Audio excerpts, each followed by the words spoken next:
सुभाष चंद्र बोस का। तो सबसे पहले सर झुका के इनको नमन करेंगे हम। बहुत ही बड़े लीडर हैं हमारे, इनके नाम में ही नेताजी रिफ्लेक्ट हो रहे हैं। ये एक ऐसे लीडर हैं, एक ऐसे नेता हैं जिन्होंने खुद को नेता घोषित नहीं किया। जनरली जो लीडर्स होते हैं वो अपने आप को नेता घोषित करते हैं, वो बताते हैं कि मैं इस बार इलेक्शन में खड़ा हूं, मैं आपका लीडर हूं, मैं आपका नेता हूं। पर ये एक अलग तरीके के लीडर थे। इनको लोगों ने नेता बनाया था, ये लोगों के सच्चे लीडर थे, सच्चे नेता थे।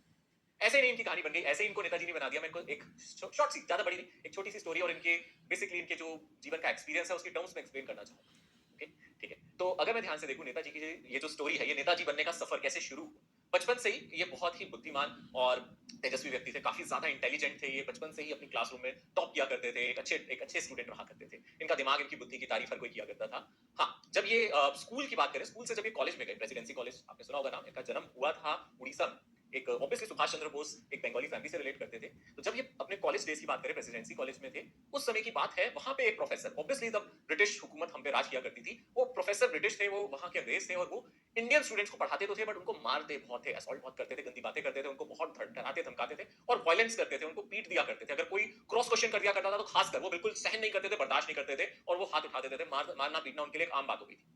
उस टाइम पे नेताजी जो हमारे हैं, सुभाष चंद्र बोस जी की अगर मैं बात करूं, ये अपने कॉलेज यूनियन के लीडर हुआ करते थे। ऑब्वियसली लीडरशिप क्वालिटी इनमें तब से ही थी, उन लोगों बच्चों ने तो पहले लीडर मान लिया था अपना। तो ये इन्होंने बगावत शुरू की, इन्होंने कंप्लेन की डीन से, प्रिंसिपल से कि ऐसा ना करें, इनको समझाया जाए, प्रोफेसर को माफी मांग लेनी चाहिए बच्चों से, और ये बिहेवियर बर्दाश्त नहीं करेंगे। क्यों करें, हमारा देश, क्यों बर्दाश्त करें किसी की बात। इन्होंने स्पष्ट कर दिया था कि हम लोग नहीं सहन करेंगे ये अत्याचार। तो वहां के जो प्रिंसिपल डीन जो भी थे उस टाइम पे, उन्होंने नहीं मानी उनकी बात। उन्होंने कहा क्या मतलब है, कैसे कोई प्रोफेसर माफी मांग लेगा, ब्रिटिश तो हुकूमत कर रही है यहाँ पे, आपसे नहीं माफी मांगी जाएगी, मना कर दिया। इन्होंने स्ट्राइक करी, इन्होंने बगावत शुरू करी, स्ट्राइक कर दी, स्टूडेंट्स ने क्लासरूम जाना बंद कर दिया। बात इतनी बढ़ गई, मीडिया में हर जगह वो बात ऐसे फैली एकदम आग की तरह कि फाइनली उस प्रोफेसर को माफी मांगनी पड़ी। नहीं सुधरे पर प्रोफेसर, माफी मांग ली, लोगों को दिखाने के लिए माफी मांग ली, अपनी नौकरी बचाने के लिए मांग ली, नहीं सुधरे पर उसके बाद भी वो जारी रखा बच्चों को मारना पीटना। पर अब माहौल बदल गया। जब उन्होंने किसी बच्चे पे हाथ उठाया, किसी स्टूडेंट पे उठाया, उन्होंने बैकफायर किया, उन्होंने दोबारा से, ठीक है ना। हालांकि वायलेंस अच्छी चीज नहीं है, बट इनका कहना था नाजायज किसी की कोई चीज सहन नहीं करनी, अत्याचार को सहन करना सबसे बड़ा अपराध है, ये नेताजी कहते थे। तो इन्होंने कहा था कि बिना बात की वायलेंस हम बर्दाश्त नहीं करेंगे।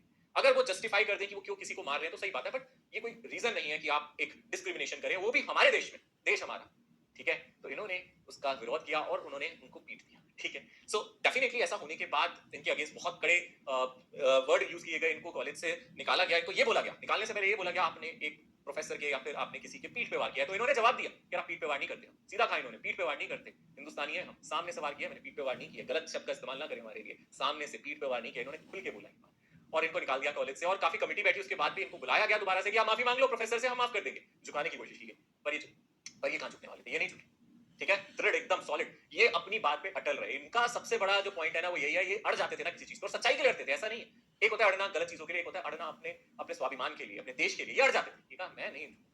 उसके बाद क्या हुआ, जब इनको कॉलेज से निकाल दिया गया तो इनके फादर ने इनको बोला कि देखो ऐसे तो नहीं चलेगा, आप इतने ब्राइट स्टूडेंट रहे हो, सब कुछ रहे, आप सिविल सर्विसेज के लिए ट्राई करो। और सिविल सर्विसेज के लिए इनको लंदन जाना पड़ा था, सिविल सर्विसेज की तैयारी करने के लिए। कहते हैं 3.5-4 साल की तैयारी होती थी, इन्होंने मात्र 7 से 8 महीने में वो एग्जाम क्वालिफाई कर लिया और एक रैंक होल्डर, कहते हैं 4th या 5th रैंक आई गेस, इनको हासिल हुई। सिविल सर्विसेज में जो 4 साल का कोर्स है, 7 महीने में दिमाग लगाया इन्होंने अपना, देख रहे हो बुद्धि, परिचय देते हैं ये बुद्धि का, ठीक है ना। इनकी डेडिकेशन, इनकी फोकस को हम नमन करते हैं। सोचो इतना इतना तगड़ा एग्जाम, इतना जिसको कहते हैं ना रूह कांप जाती है, ऐसा एग्जाम है वो, उसको नहीं दे सकते कोई इतने आसानी से। इन्होंने 4 साल की वो मुश्किल परिश्रम को 7 महीने में कर दिया पूरा।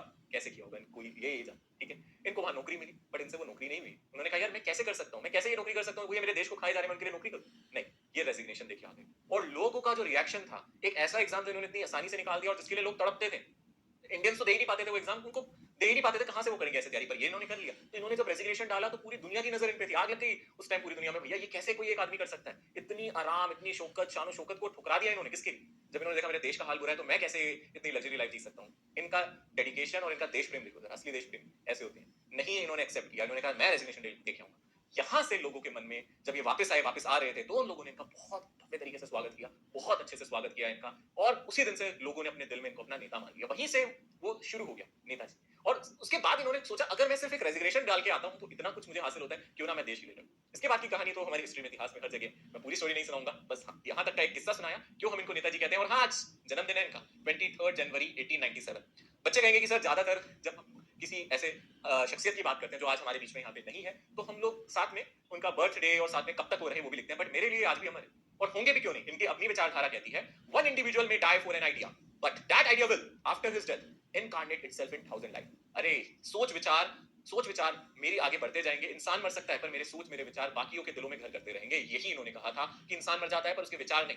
तो हम कैसे कह दें कि ये नहीं है? इनके विचार आज हमारे बीच में दौड़ रहे हैं और ये अमर है। ऐसे ही जितने भी महान लोग होते हैं मेरे लिए वो सारे अमर है, तो मैं तो कभी मेंशन नहीं करता वो कब तक रहे। मैं सिर्फ ये बताता हूँ वो कब आए हमारे जीवन में, पर कब तक रहे वो अभी भी हमारे साथ है। जब तक इनके विचार जिंदा है तब तक ये भी जिंदा है हमारे दिलों में, और हमें इन्हें अपने दिलों में जिंदा रखना चाहिए। हमें भी ये पॉजिटिविटी रखनी चाहिए।